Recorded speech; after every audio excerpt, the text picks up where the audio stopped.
کشمیر کا مسئلہ تو واقعی حساس ہے، لیکن ہم اس کو دو زاویوں سے دیکھتے ہیں۔ اچھا، ایک زاویہ تو یہ ہے کہ ہمارا وکیل کمزور ہے، تو کمزور وکیل سے مقدمہ نہیں جیتا جا سکتا، تو آپ کو تکڑا وکیل کرنا چاہیے۔ اور کشمیر سری نگر اس کی جنگ نہیں لڑ سکتا، مظفر آباد اسلام آباد اس کی جنگ لڑے، تو ہم آ رہے ہیں تکڑے وکیل کا تعینات کریں گے۔ اس کے بعد کشمیر کو دن دو کی بات تو ہے نہیں، انشاءاللہ پھر کشمیر ہم 1 سال میں آزاد کر دیں گے انشاءاللہ۔ اچھا، آپ 1 سال میں آزاد کرا دیں گے، اور ہم کیسے؟ آپ کیا، میں یہ سمجھنا چاہ رہا ہوں آپ کیا کریں گے؟ وکیل تگڑا آ جاتا ہے تو وہ کیا کریں گے؟ وہ تکڑی وکالت کرے گا، پھسی بات تو نہیں کرا۔ اب انہوں نے کیا غلطی کی ہے؟ نہیں، آپ نے کہا 1 سال میں 1 سال جی، کشمیر آزاد کرا لیں گے اگر آج آپ کو حکومت دے دی جاتی ہے۔ دیکھو نا، اگلا آدمی آپ کی نبض دیکھ کر وہ اقدام اٹھاتا ہے نا، تو ایک ہمارا نبض ہے اور ایک عمران خان کا نبض ہے، مگر کوئی طریقہ تو ہوگا۔ طریقہ سفارتکاری ہوگی، جب ہم آئیں گے نا تو وہ سمجھ جائیں گے ٹھیک لوگ۔ کیا سفارتکاری میں کیا نیا کریں گے آپ جو ابھی نہیں ہو رہا، جس کی وجہ سے آپ 1 سال دیکھو نا، غلطی بتا رہا ہوں نا، مسئلہ حل کرا؟ یہ جو وزیر اعظم ہوتے ہیں نا، وہاں پر فوکس ہوتا ہے، تمام کیمرے لگے ہوتے ہیں نا، تو وزیر اعظم کشمیر کا اپنا مسئلہ اپنی لاش چھوڑ کر یمن چلا گیا نا، تو کیمرے ادھر چلے گئے نا، تو کشمیر کا مسئلہ کون خراب کر رہا؟ مگر مجھے ایک چیز بتائیے، یہ بڑی انٹرسٹنگ آپ نے بات۔ نہیں، فوکس وہاں ہوتا ہے جب وزیر اعظم ہوتا ہے نا۔ آپ نے اپنی بات چھوڑی، وہاں چلے گئے نا۔ اچھا، بات کس نے خراب کی ہے؟ ٹرمپ نے۔ ٹرمپ آپ کے جلسے میں ابھی آئے نہیں، ان کے جلسے، مودی کے جلسے میں آ کر آپ کو دھمکیاں دی، اور آپ ان کے کہنے پر آگے ابن بطوطہ بنے ہوئے ہیں۔ مگر آپ ابن بطوطہ سمجھتے ہو؟ جس تگڑے وکیل ابن بطوطہ مجھے پتا، یہ ابن بطوطہ بنے ہوئے ہیں، اپنی گھر کی لاش ذبح کشمیریوں کو چھوڑ کر جب آپ ایران جائیں گے، آپ کا اپنا میری گزارش سن لیں، کسی اور کا مسئلہ۔ آپ نے کہا تگڑا وکیل کریں گے، آپ نے کہا تگڑا وکیل کریں گے، مگر وکیل مولانا فضل الرحمان رہے ہیں 10 سال تک کشمیر کمیٹی کی، تو وہ کیا سفارتکاری تھی جو مولانا فضل الرحمان صاحب نہیں کر سکے، اس وقت نہیں کر سکے اور ابھی کر رہے ہیں؟ آپ سے زیادہ باخبر آدمی کون ہے؟ نہیں سر، میں تو لا علم آدمی نہیں، کشمیر کمیٹی اپنے چائے جب پیتی ہے نا، تو اس کا جو وہ ہوتا ہے بل، وہ کوئی اور دیتا ہے۔ یہ کمیٹی تو برائے نام تھی۔ جب آپ مولانا فضل الرحمان صاحب کو وزارت عظمیٰ کی سیٹ بٹھائیں گے نا، ویری ویل ڈن۔ 1 سال میں آپ کو چیلنج کرتا ہوں، چور بھی پکڑے جائیں گے، معیشت بھی ٹھیک ہوگی، ڈالر بھی نہیں جائے گا، اور 1 سال کے اندر ہم کشمیر بھی آپ کو جتوا کر دیں گے، آزاد کر کے دیں گے۔ لوگ مظفر آباد کی بات نہیں کریں گے۔ ویسے یہی باتیں عمران خان بھی کرتے تھے، مگر بعد میں دیکھ لیں آپ لوگوں کے عمران میں اور ہم میں اگر آپ کو فرق نہیں معلوم تو مگر آپ یہ گارنٹی دے رہے ہیں، آپ نے کہا سال دے دیں، 1 سال بھی ٹھیک ہو جائیں گے، مگر سب سے امپورٹنٹ بات کشمیر آپ نے کہا ہم آزاد کرا لیں گے۔ آزاد کرا لیں گے 1 سال میں جی، 1 سال میں۔ آج دیکھو 365 دن ہوتے ہیں، میں 364 نہیں کہہ رہا، 364 ایک دن پہلے کہہ رہا ہوں، 66 نہیں کہہ رہا۔ سیاستدانوں سے باتیں لکھوا لینی چاہیے، باتیں کرتے ہیں بھائی، میں ساتھ مولی بھی اپنی بات کو آن کروں گا یار۔ ہمارا دشمن بھی اس سے فائدہ اٹھا رہا ہے۔ ستمگر جب کوئی تازہ ستم ایجاد کرتے ہیں تو بہر امتحان ہمیں ہی کو یاد کرتے ہیں۔ اچھا، جس طرح پوزیشن یہاں ہے نا، وہاں بھی اسی طرح پوزیشن ہے۔ وہاں ان کی پوزیشن کہہ رہی ہے کہ ایسا نہ کرو، یہ متنازع ختم نہ، وہ کہتے ہیں آپ پاکستان سے ملے ہوئے ہیں۔ یہاں اگر ہم ٹھیک بات کر رہے ہیں شوکت یوسفزئی لوگوں کو کہ آپ ادھر ملے ہوئے ہیں، میں چند سوالات کرتا ہوں اور میں اس پر وہ نہیں کرتا ہوں۔ پرہیز خٹک صاحب نے کیا ہوں تو پھر میں بھی نہ کرتا نا۔ مجھے بتا دیا جائے کہ 72 سالوں میں پہلی دفعہ ہم نے سلامتی کونسل کا ووٹ انڈیا کو کیوں دیا؟ مجھے بتا دیا جائے کہ ہم نے مودی کے جیتنے کی دعائیں کیوں کی؟ مجھے بتا دیا جائے ہم 16 لوگ جمع کیوں نہیں کر سکتے انسانی حقوق کونسل کے لیے؟ ہمیں بتا دیا جائے ابھی تک OIC کو ہم کیوں کال نہیں کر سکتے، اجلاس کیوں نہیں کر سکے؟ مجھے یہ بتا دیا جائے کہ ہر موقع پر جو سیاسی قیادت جمع ہوتی ہے وہ کشمیر پر کیوں جمع نہ ہوئی، کچھ تو بتا دیا جائے۔ مجھے پھر یہ بھی بتا دیا جائے، شوکت صاحب سے میں پوچھتا ہوں، جی ہاں، میں نے سب سوالات دے دوں نا تو اس کو پھر وہ گنجا کے دے 10 سوال ہیں تو 4 کرنے کی گنجائش ہے یا 5۔ مجھے یہ بتا دیا جائے کہ ایران جا کر ہم نے اپنے خلاف گواہی کیوں دی؟ مجھے یہ بتا دیا جائے UN میں جا کر القاعدہ کا الزام کیوں اٹھایا؟ مجھے یہ بتا دیا جائے انڈیا کو کس طرح کے در اندازی ہم کرتے ہیں؟ مجھے یہ بتا دیا جائے یہ کس نے کہا کہ ہم طالبان کو پروموٹ کرتے ہیں؟ مجھے یہ بتا دیا جائے کہ بالاکوٹ نہیں، بالاکوٹ حملے کا جواب کیوں نہیں دیا؟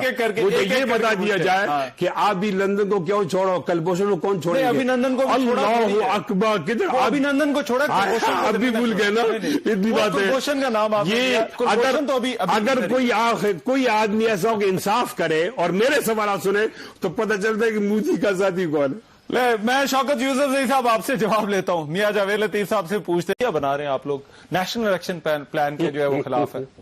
آپ مسکرا رہے ہیں سر۔ جب کچھ نہ بن سکا تو ڈبو دیں گے سفینہ، اچھا، ساحل کی قسم منت طوفان نہ کریں گے۔ ایسا ہے نا کہ جب بھی کوئی احتجاج شروع ہوتی ہے تو اس سے پہلے ایک نفسیاتی اثر ہوتا ہے۔ تاریخ دان حکماں لکھتے ہیں کہ اس کا 33% اثر ہوتا ہے۔ اچھا، کہ آپ کسی کے اعصاب پہ سوار ہو جاؤ، وہ تو ہم ہو گئے، اب 66% رہتا ہے نا، اچھا، اس کے بھی انتظار کر رہا ہوں۔ تو آپ یہ کہہ رہے ہیں 33% کام آپ نے یہ کر لیا، مگر اب یہ پابندی بوکھلاہٹ ہے نا، اب بوکھلاہٹ ہے، آئم کے چہرے اترے ہوئے ہیں، وہ ٹانگیں کانپ رہی ہیں، دل دھڑک رہا ہے، بلڈ پریشر ہائی ہو گیا ہے۔ اب یہ آل فول باندھ کی باتیں کر رہے ہیں، اس پر پابندی، اس پر پابندی۔ اب یہ ہوٹلوں کو کہا ہے کہ آپ نے کھانا نہیں دینا، اب دیکھا ہے کہ آپ نے اور بھی لسٹ ہے، کرین، جنریٹر، گیسٹ ہاؤس جو ہے وہ نہیں، اور ہمارے لوگ پکڑے گئے۔ مگر یہ جو پابندی لگی ہے، یہ بڑی تنظیم بنائی تھی گارڈ آف آنر، ہاں وہ تو اب بھی ہے، وہ اب بھی آئی، کس طرح پابندی لگا دی؟ نہیں کیسی بات کرتے ہو؟ اچھا، پابندی کے کمال ہے، یہ انہوں نے دھرنے کی اجازت دی، اس میں پابندی ہے نا۔ اچھا، جس طرح دھرنے کی پابندی ہے اس طرح تنظیم کی پابندی ہے۔ ہماری تنظیم غیر مسلح ہے، تنظیم پر پابندی کی پرواہ نہیں، غیر مسلح میں تو قانونی غیر قانونی کی بات، ہمارے دستور ہے، اس دستور میں لکھا ہوا ہے، دستور ہم نے الیکشن کمیشن سے اور ہائی کورٹ سے پاس کیا ہوا ہے۔ ٹھیک، جب یہ سب چیزیں قانونی تکلیف کیا ہے، تکلیف میں بتاتا ہوں نا، پوچھ لینا، اب ان کے آخری دن ہے نا، الٹی گنتی شروع ہو گئی ہے۔ جب الٹی گنتی شروع ہوتی ہے نا تو پھر یہی حال ہوتا ہے، ہمیشہ کے لیے حکمران کوئی نہیں رہتا، کبھی کوئی آدمی گدھا ہوتا تو ہم ناراض۔ جی شوکت بھائی وہ کہہ رہے ہیں ہم تو اعصاب پر سوار ہو گئے، اس ساری ایکٹیویٹی کا فائدہ کیا ہے؟ دیکھیں نا، عمران خان تو اس وقت ہائی پوزیشن پر ہے نا، پورٹفولیو کے لحاظ سے، پورٹفولیو کے لحاظ سے وہ تو بڑی شخصیت ہے نا، وہ ایک بات کرتا ہے تو آپ اس کو سچا مانو گے یا جھوٹا مانو گے؟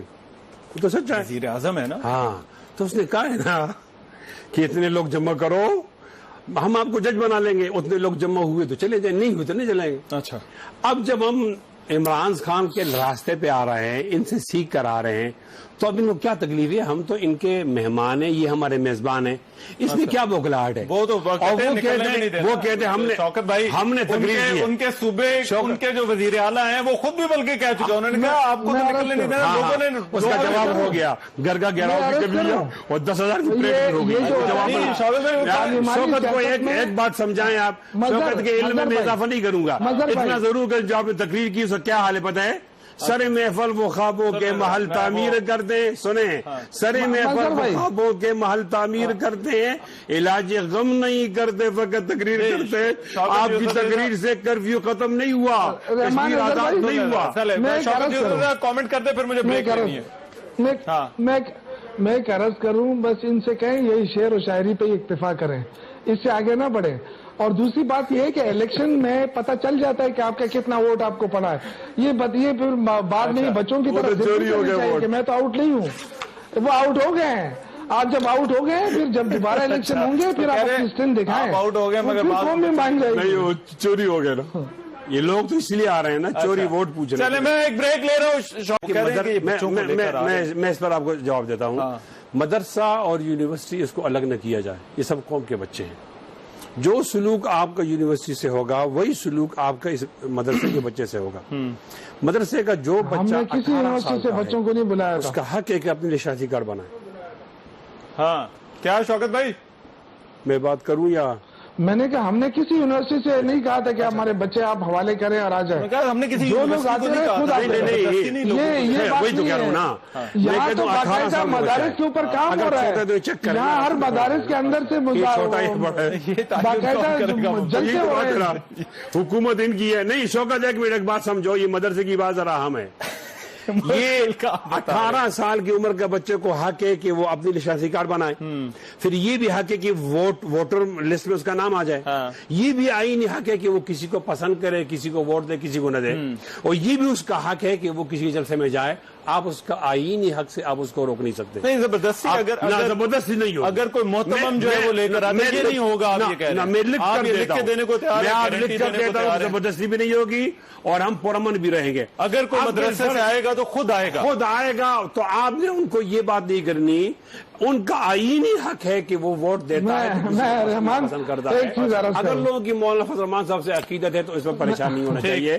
مدرسے کو اس طرح انوالو نہیں کرو، یہ آپ کے لیے اچھا نہیں ہوگا۔ آپ لوگ کر رہے ہیں، نہیں ہم نہیں کر رہے، آپ لوگ کر رہے ہیں انوالو میں لکھ کر دیتا ہوں، ہم نہیں کر رہے۔ مدارس پہ نام آتا ہے جب آپ ویڈیوز دیتے ہیں، مفتی صاحب جب ویڈیوز آتی ہیں کہ ڈنڈے اٹھائے ہوئے، میں شوکت کی اس کی سربراہی میں کمیٹی بنائی جائے۔ آپ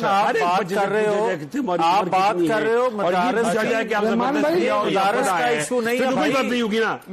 جب میں میاں جاوید صاحب سے تیار ہوں، کیا اعتراض؟ میاں جاوید بنا دیے، صادق سنجرانی صاحب قائم مقام صدر وہ بھی اس میں شامل ہیں، تو مفتی کفایت اللہ صاحب آپ اور یہ سنجیدہ نہیں ہے، یہ قبضے گروپ ہے۔ بننا چاہتا ہوں، اس لیے بننا چاہتا ہوں کہ میں نے علوی صاحب کو دیکھا نا کہ ان کی کیا خصوصیت ہے اضافی، وہ نے دھرنا دیا اور پی ٹی وی پہ حملہ کی تو صدر بن کے، تو مجھے بھی شارٹ راستے پہ جانا چاہنا، تو میں اسی کہہ رہا ہوں۔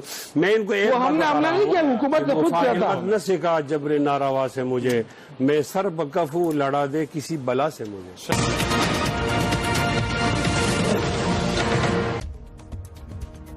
میں ہوں رحمان اظہر، اور اپنا پسندیدہ شو دیکھنے کے لیے ہمارا چینل سبسکرائب کریں اور مزید معلومات کے لیے بیل آئیکن پر کلک کریں۔